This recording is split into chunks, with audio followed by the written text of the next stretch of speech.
So, Cocaine Bear was a big must see for me right from the start. It's a bear and it's on cocaine.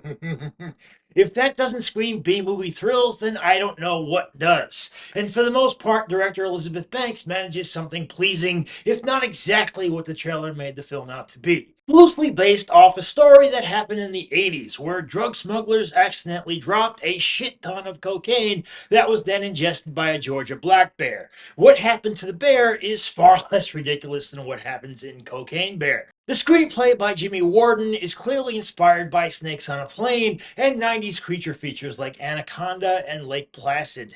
It gives you the gore and then it tries to give you characters quirky enough to laugh at. It sort of works better with the former rather than the later. Taking place in a nature preserve in Chattahoochee, two things become very clear right from the start. A drug trafficker's cocaine has definitely dropped there, and a black bear has definitely found it. From there, a bunch of different characters converge, wanting different things. Kerry Russell plays a mother trying to find her 12-year-old daughter, played by Brooklyn Prince, who is skipping school along with a friend, played by Christian Convery.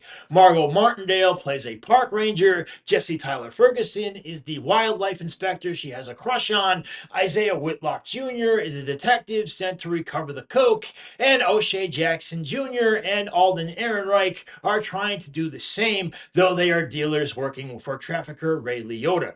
These people are basically second fiddle to the bear, which is CGI, but also wonderfully ferocious and expressive in his blood and cocaine lust. It looks like much of the budget was put into making the thing look insane, and I think one of my favorite images of the year will be the horror of the roaring, blood-soaked mouth. The film also gets an A for carnage. Banks does a nice job getting jump scares with the swing of a paw, but then all of the disembowelments, the severed body parts, the face is not off, bodies being dragged and tossed around all over the place really leans into the R rating.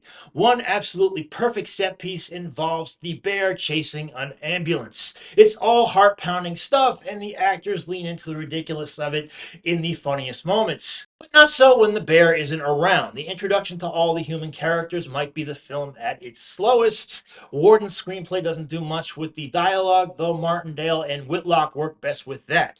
But Banks also seems to just be feeling around in the dark for ways to play up another insane home run, when really a funny character moment is all that's really needed. In that, we get a few eager to please scenes like 12-year-olds trying coke, but then a lot of lulls while we wait for the bear. The characters are too one-dimensional. The cast is too good for them to come off as too goofy, but there's also little they can do to breathe life into people mostly created to run around as the bear gives chase. Really expected a wittier script here, something to really keep the laughs going in those down moments, but Banks seems to think the premise alone is worthy of keeping the fun going. She's not totally wrong. The film contains much of the fun advertised, but still, if you're not in it for the bear maulings, I mean, there isn't really much else here. That's why I'm going B minus, guys. But that is my opinion. I'd love to hear yours. Let me know down below there. I hope you enjoyed what you saw and you come back again. I thank you for watching. Bye bye.